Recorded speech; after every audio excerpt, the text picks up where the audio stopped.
L&D Unboxed, a podcast where ideas meet impact.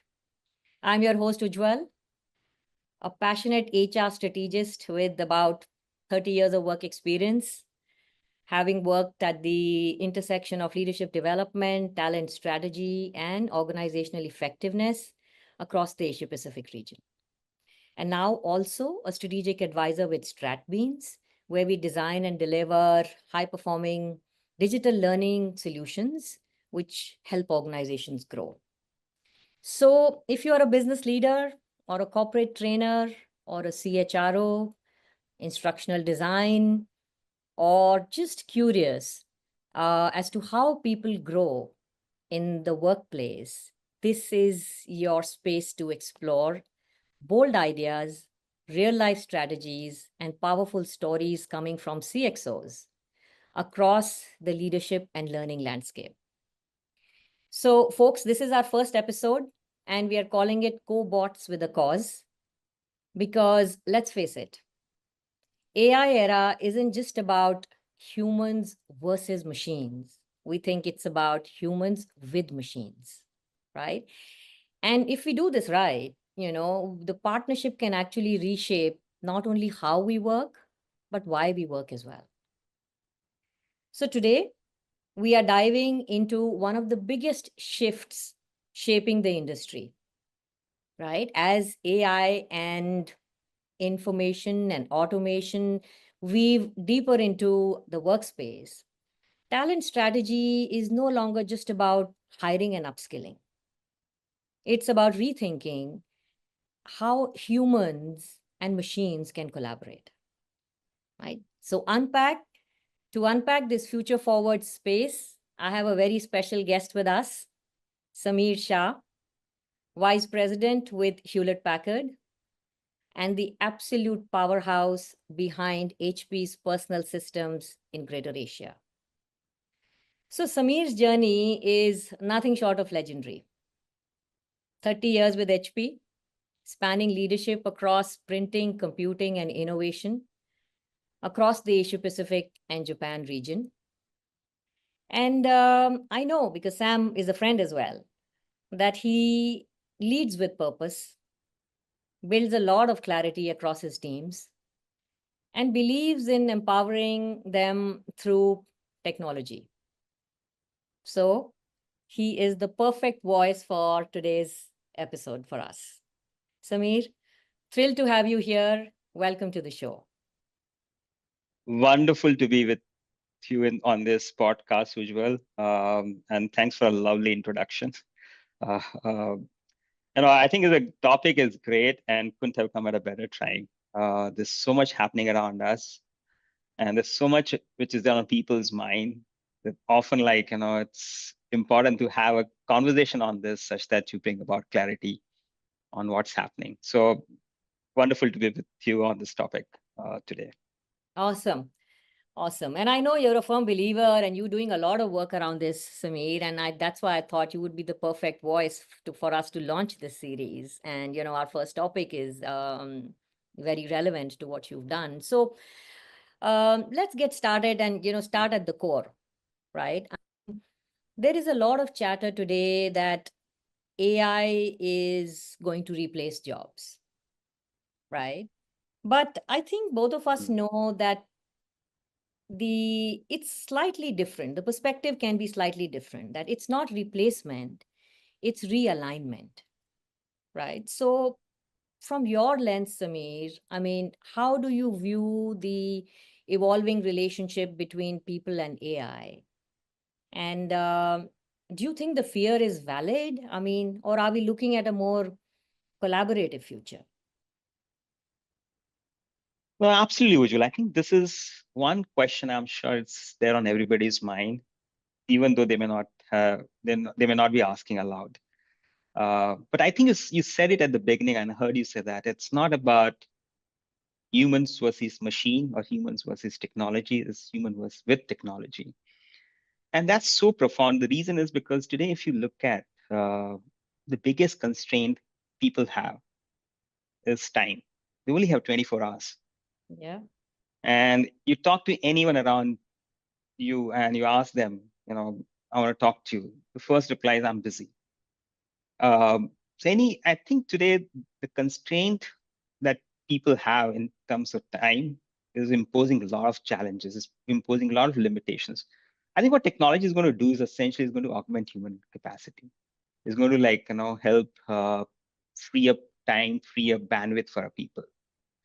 So so the reality is it's not about whether AI will replace jobs. The reality is whether how people will evolve with technology, Right. because this is going to stay. This is going to be part of our daily lives. And the truth is, the jobs will change, but will not disappear wholesale, right? AI will automate some of the repetitive, predictable, mechanical jobs.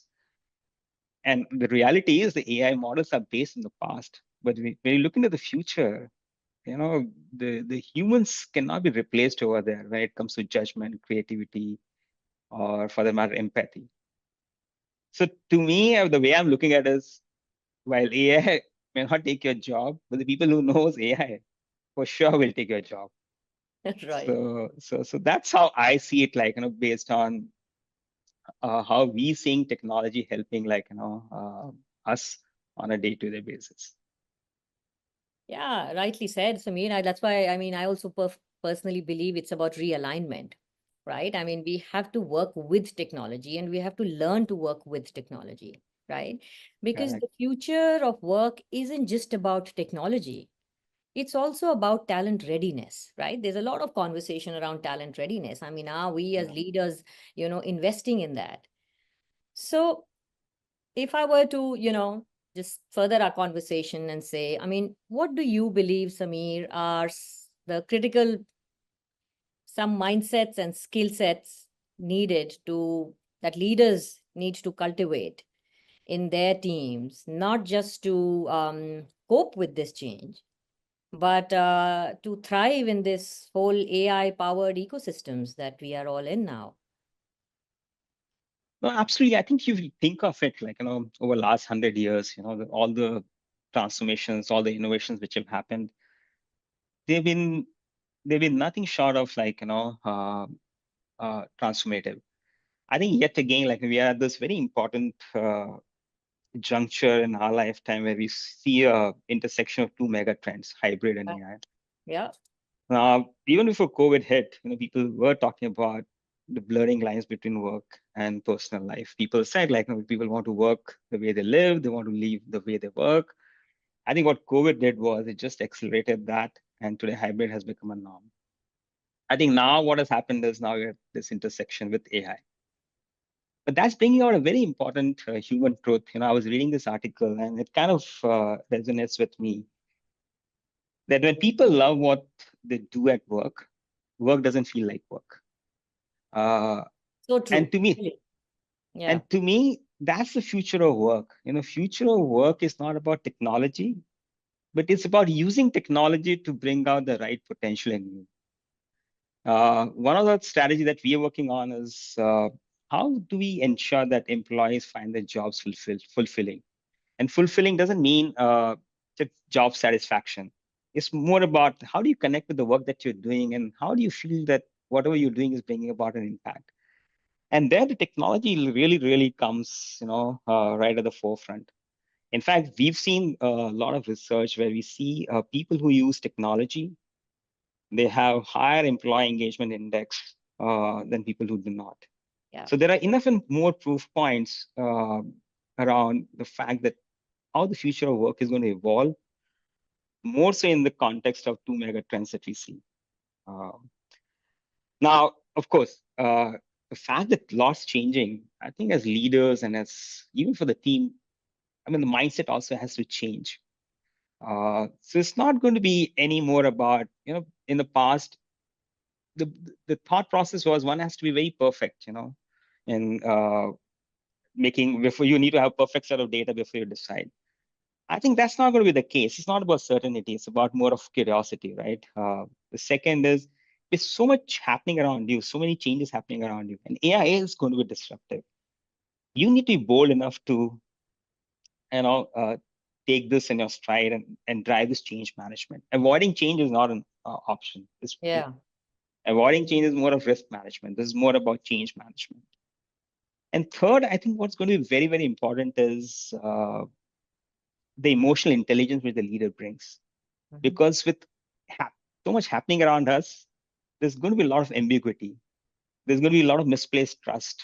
Now, how do you ensure that you bring that emotional intelligence to build that trust? And trust is going to be a very, very, very, very powerful currency in the world that we're going to be in.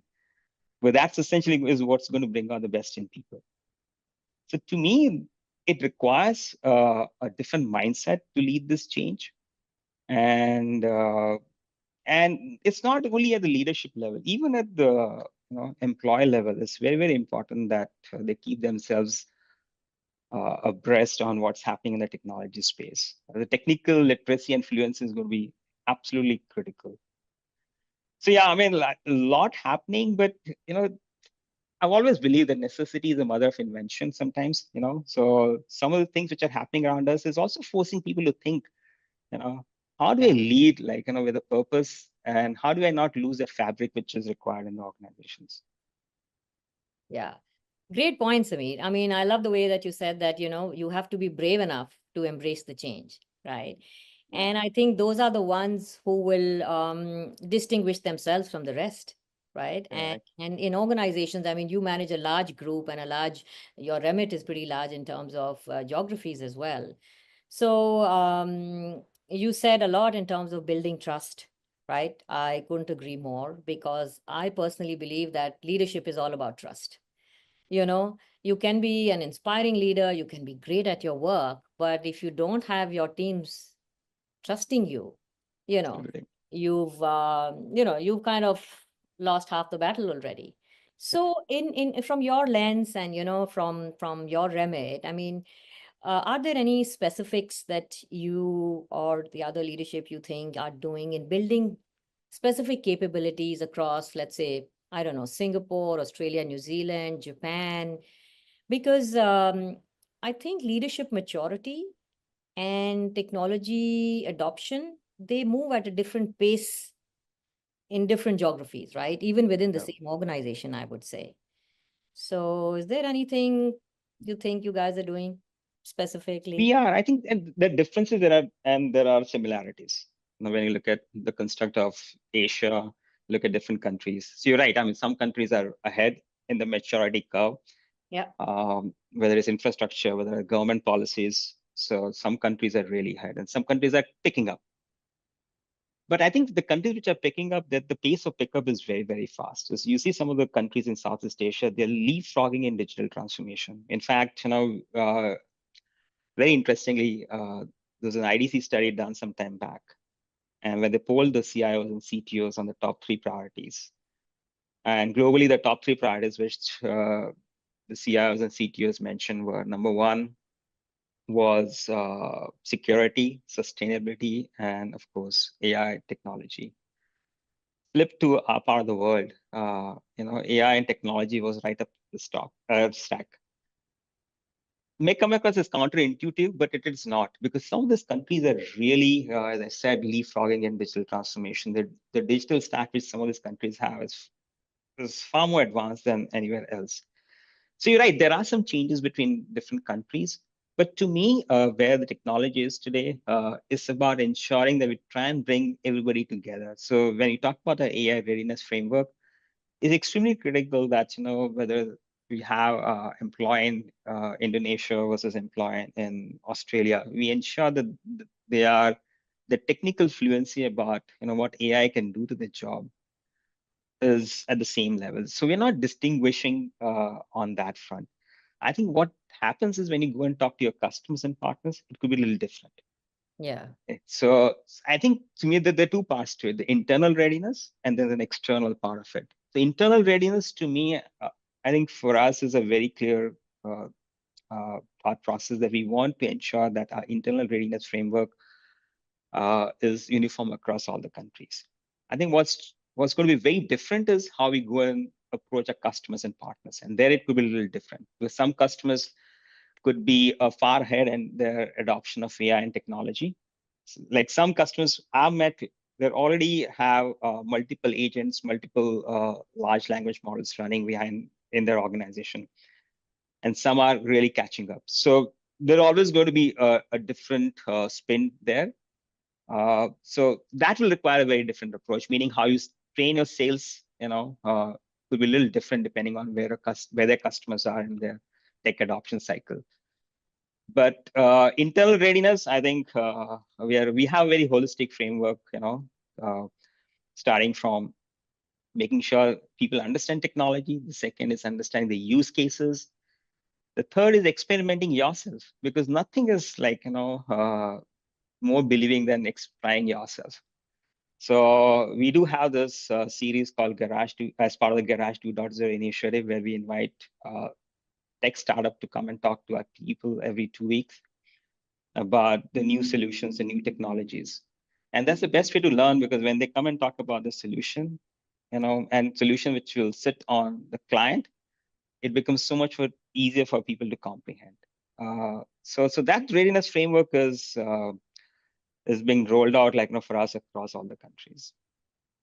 That's really nice to hear. I mean, a global organization and a, super brand like HP, I mean, needs to be, I would say, leading or pioneering some of these initiatives, right, Samir? Because and and and I think people also say that, it's the world of startups, and there is so much that you can learn from that, because larger organizations get set in their ways of working, in their patterns, in their leadership behaviors as well, pretty quickly, right? and Absolutely. and the danger to that is that they lose agility and are not nimble enough then, when the time comes to be able to adapt to changes. So it's wonderful to hear that you call startups, and because there's so much that one can learn from them. I mean, I started working with startups 3 years back, and I just thought that I'd learned a lot from the corporate world, but startups completely rewire your thinking.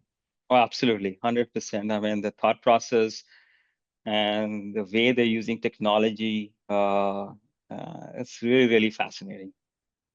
Yeah, absolutely. And people have to be on their feet. So teams need to learn a lot as well, that, there's just no you can't be just sitting in your comfort zone for a long time. You need to be brave enough, to your Oh, point, absolutely, to change, absolutely, adapt and change.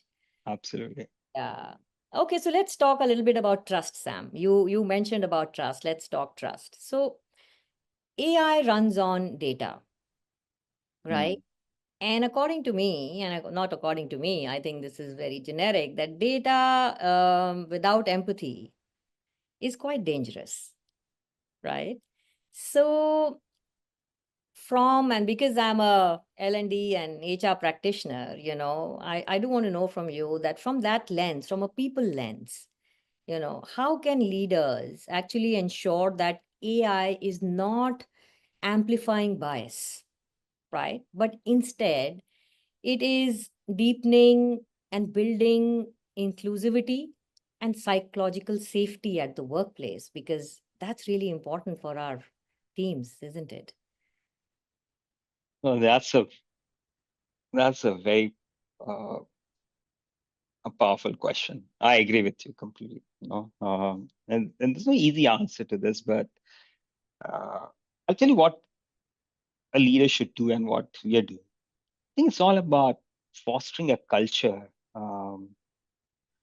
of curiosity. Uh, And there are two parts to it. One is like, how do we encourage people to take some risk? How do we encourage people to experiment? Take away the fear of failure. See, more often what happens in a metrics organization is, because you're so driven by you're, you're so hardwired, like, with what you have to deliver, you Yeah. often lose line of sight to the software aspects. And therefore, as leaders, it's very, very important that you're building a culture where people know that even if I fail, you know, if I take a calculated risk, I'm not saying you gamble, but you take a calculated risk, you know, uh, I'll be okay. So I think that's very, very important. And what that will do is that will encourage people to experiment with technology. Sometimes what happens is, you have this fear. Now we need to take away this fear and make this a fluency for our people, right? So that's one big thing. The second is use of AI, technology, to make it more inclusive. Last week, I was at a session where I met up with a startup, and I found the concept very interesting. Today, every large organization has a way of collecting employee feedback, getting their insights, and it's an annual cycle, right? Yeah. An annual cycle, like you do this survey, we get the results, and based on results, you draw up an action plan.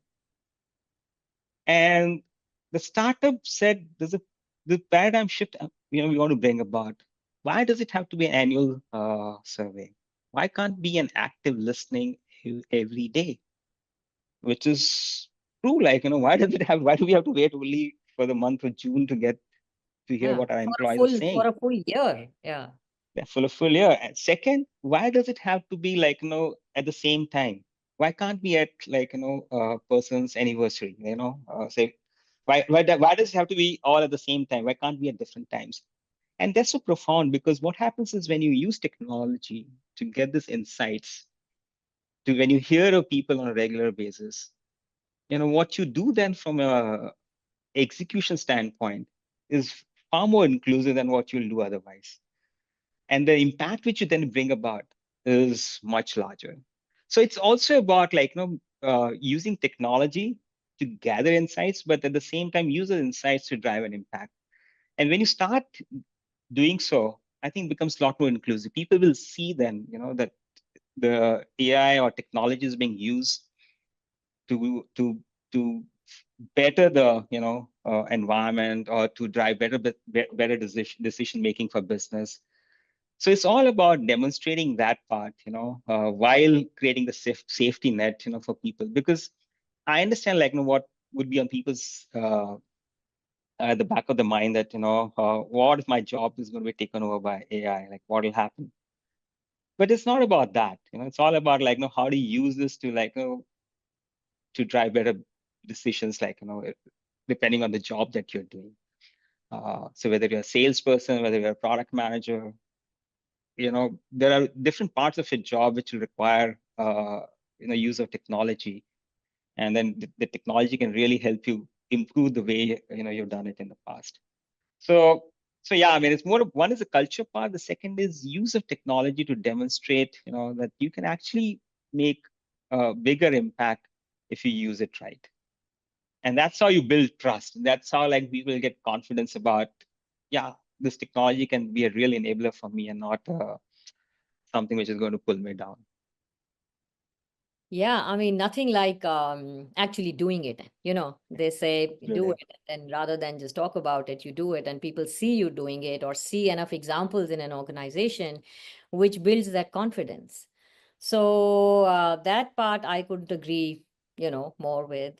And I think psychological safety, Samir, is becoming very important these days in organizations because, mental health, there's so much talked about mental health now, especially after COVID. Organizations are, focusing a lot on mental health. And I think AI now disrupting businesses and about just about everything Mhm. today in a good way, I would say, but is creating a little bit of, is creating a space in certain organizations where people don't feel safe, right? So, it's good to hear that companies like HP are focusing, and you as a leader are focusing on teams so that the culture is such that people feel that no, I mean, if I take a risk, it's not like and if I fail, it's not like I'm going to lose my job. Absolutely. So that bit, I think, has to be demonstrated with, by a lot of leadership, for people to believe in that.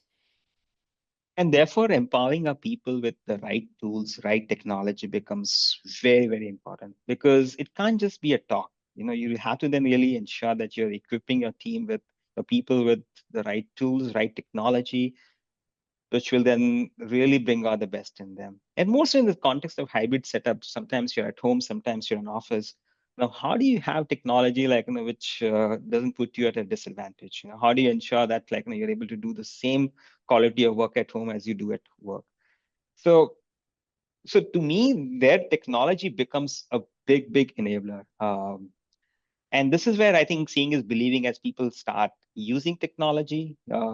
Like lot of our meetings now, we use Copilot or Teams to like summarize the meetings, to recap what has happened, and which is now a common use case across organization. It's a very powerful tool, right? I mean, you don't have to worry about taking notes during the meeting. I'll sum it up for you, and then it's easier for people to then to follow up on the actions.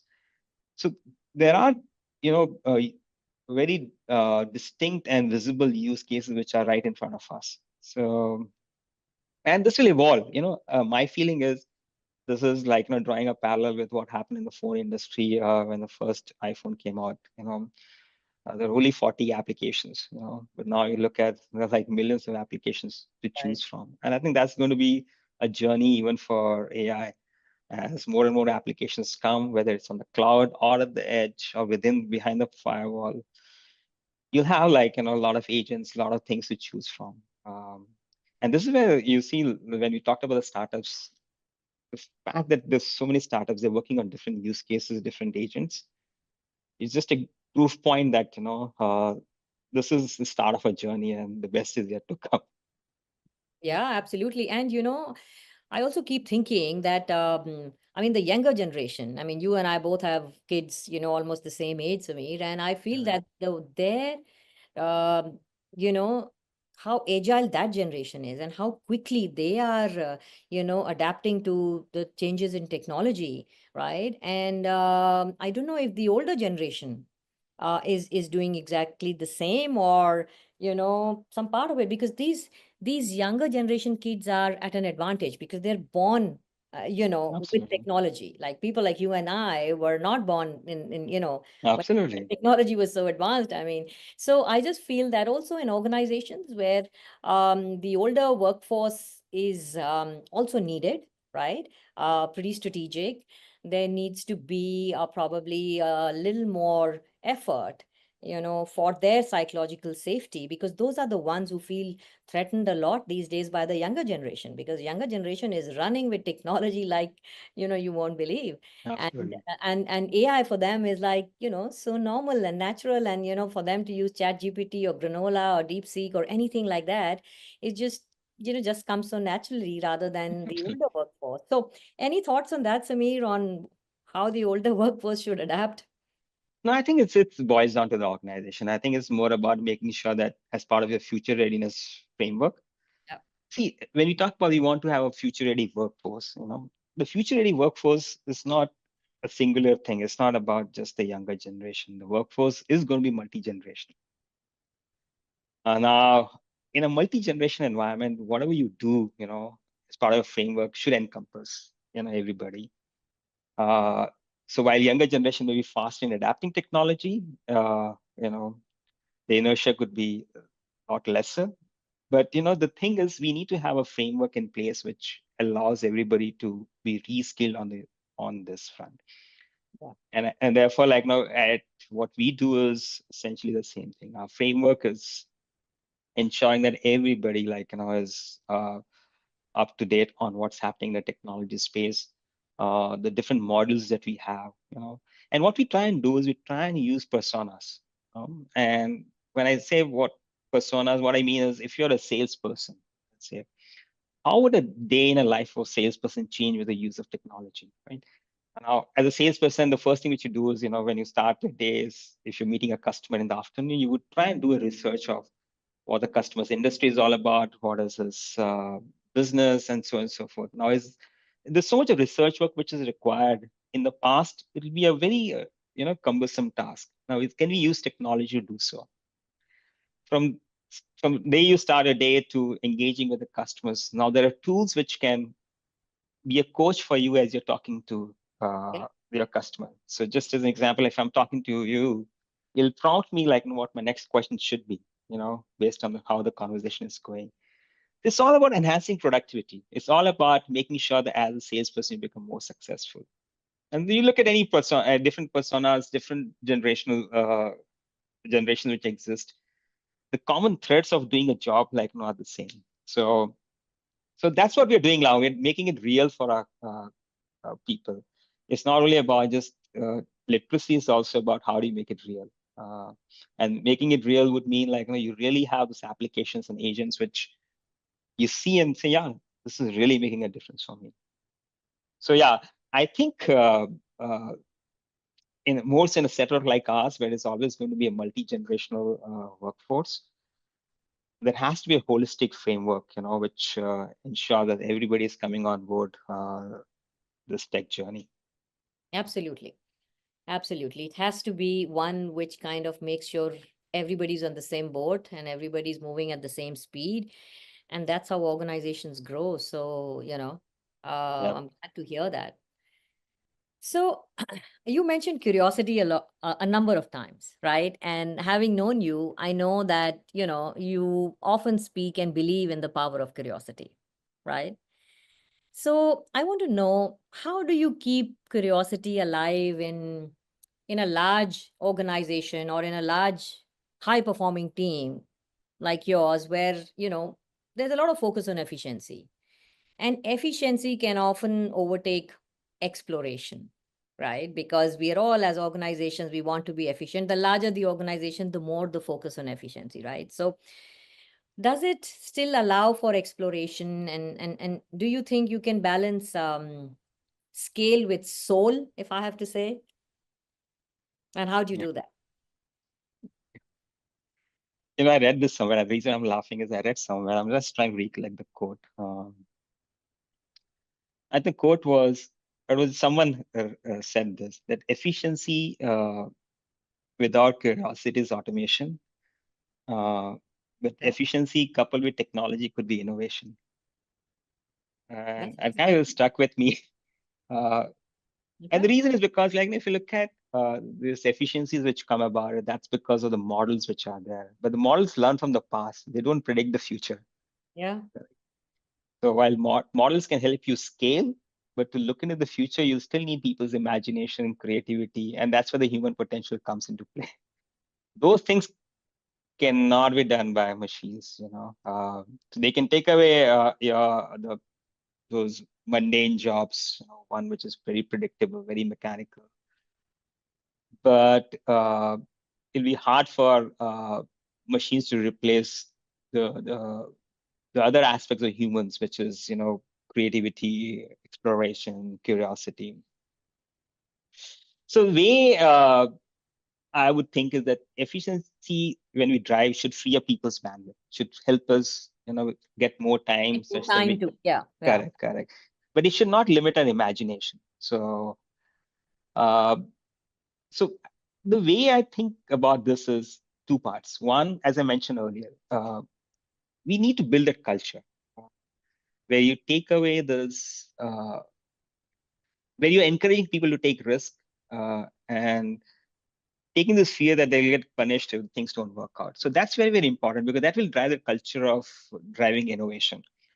Uh, and at AHP, we strongly believe in this because I think it's hard coded in our DNA. Because Mhm. innovation is a way of life for us, and that's how we have been in this business for now more than 86 years. So that's very, very important. I do believe that it's a very powerful thing, and that's something that should be part of our integral part of our culture. The second I would say is more often we celebrate outcomes, the end results, but we don't celebrate the how part of it, The effort, you mean? the effort. Yeah. And so what we're doing is as part of a recognition framework, of course, you have to have outcome-based recognitions, but now we're also looking at recognitions for people looking at ways, people who have really innovated to improve the way they work, the Ah, how part of it. okay. And that would then bring about this, spirit of innovation, spirit of doing something different. How about empowering our people with, I'm just saying as an example, some empowerment to go and try different technologies, see how those technologies can help them do the jobs better. And whosoever comes up with a great idea where we can sandbox that, and if we can really take it to full scale, nothing like it. But even otherwise, like we really reward that effort because person is something done to make his work more productive, Yeah. give himself more bandwidth. I think that's a second shift we need to bring about, like as how we reward the reward system in an organization. And more often, it's going to be like driven by outcome because that's essentially what all of us are measured on. But there's an how part of it which we can actually uh, start measuring and rewarding. So Yeah. that's good.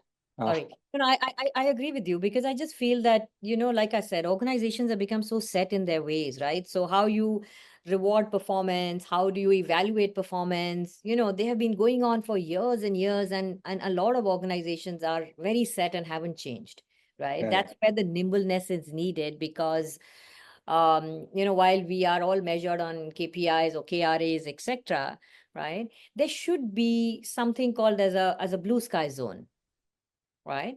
And a blue sky zone is just for ideation. And you come up with 50 ideas and maybe only two stick. But you Yeah, need so many people to generate those 50 ideas. And there has to be, like you're saying, there has to be some bit in, I mean, I like the way you said that. How did the person approach that? To find a solution, whether it was an issue or a problem or you know, and the thinking has to be rewarded as well, right? There we have to find ways to actually reward good thinking, right? It might not absolutely. lead to an outcome immediately, but good thinking is what we really need in organizations, right? For them to Absolutely. grow. And one has to be very intentional about it. Sometimes what happens is, it happens by the way. But if it happens by the way, then it'll never get practiced. It Yeah, has to be very intentional. So whatever you do, it has to be very structured, and then you work towards it. Um, and that's how you'll get people along the journey. Uh, uh, absolutely. Now you have this very important question on the scale versus what was the scale? You said something scale and uh, soul thing, right?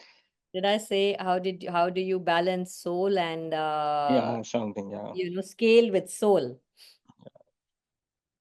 AI will definitely help us scale. I mean, that's given. Like it'll help us scale faster and further than ever before. I think the key there is there's this broad-based scaling which happened, but as you democratize use of AI across the value chain in the organization,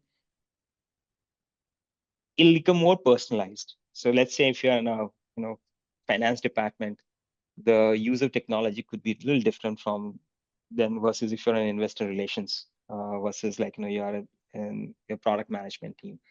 I think the personalization is going to be very, very important. As while there's scaling, there's an angle of personalization. Then when the angle of personalization comes, and it'll become a little more, I would say, aligned to person's core responsibilities. But important thing is, while there's scale happening, if the leadership can then bring that empathy, can do to build that trust, help people navigate the ambiguity, and still bring out the best in them, continue to focus on the reskilling. I think that will then more or less kind of offset the fear we people may have because of the scale that AI would bring about. So there has to be this equal offset, on the leadership style side to balance it out, and that's how I envisage the things will should progress. So rightly said, Samir. I mean, I'm so glad to hear this, that leadership now needs to focus more and more on building trust, empathy, and focusing on more humane elements, because Correct. AI is going to increase your efficiency, productivity, scale, right? So it should free up a lot of leaders' time. I mean, everybody's time. But I'm specifically focusing a lot in our conversation also on leaders because Mhm. they have a huge responsibility. Absolutely. I mean, leaders build organizations, and you have the right leadership team. It can really take the organization upwards so quickly, right? So I think Absolutely well said. a leader's role is changing so fast in this AI driven workspace, right? Where they need to focus so much more on building trust, empathy, giving, empowering people, getting them to be curious, all of those things which AI cannot help us do. Absolutely. I think leadership is going to be very, very important as we transition through this era of AI. It's going Yeah. to play a huge, huge role.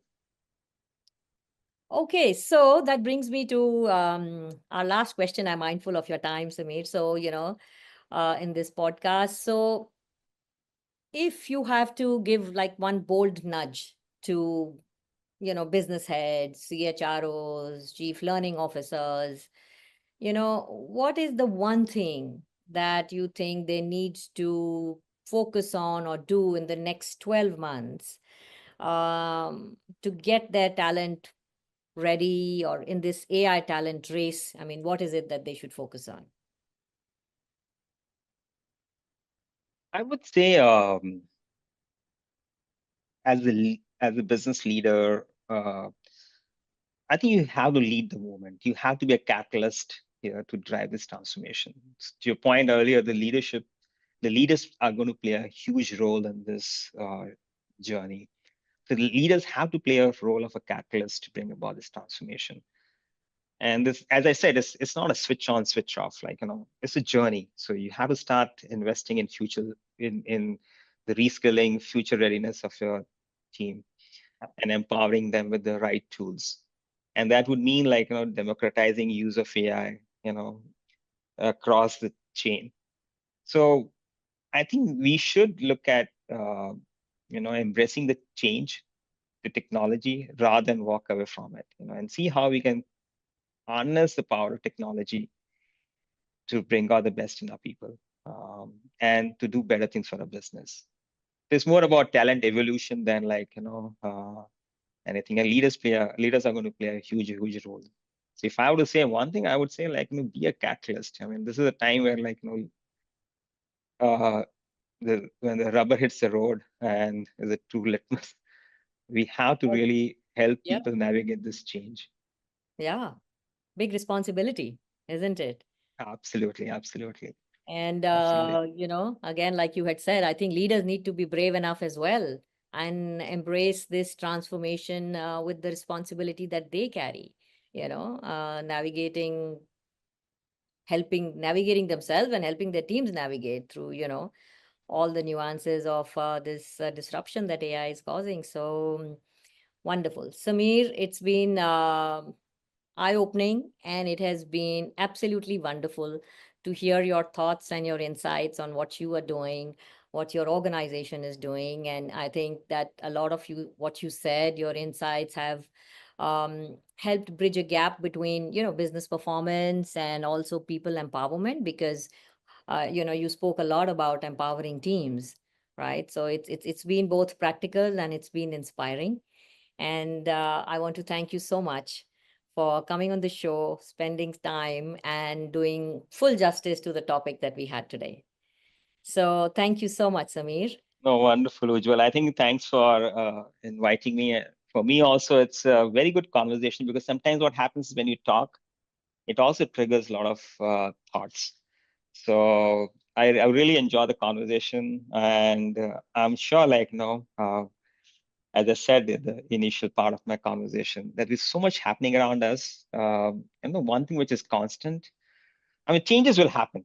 Changes, you can't stop the changes. I think what must not change are the values. And therefore, when we talk about leadership, some of the attributes which leadership, you know, has to demonstrate, while some characteristics may change, but the core values must not change. The leader's job is to bring about a positive impact, and that should continue the way it has been in the past. So exciting times ahead of us. I feel super excited about, the world ahead of us, what we can do to unlock more, within us. Sometimes I really wonder, like, and I hope I'm not getting obsolete. So you have to just keep yourself on your toes all the time. But yeah, Yeah. wonderful chatting with you as well. And thank you for having me on the show. And, we leave this podcast with the wonderful word that you said, demonstrate, and I don't want to not emphasize on that, because leaders need to demonstrate. what they can do, right?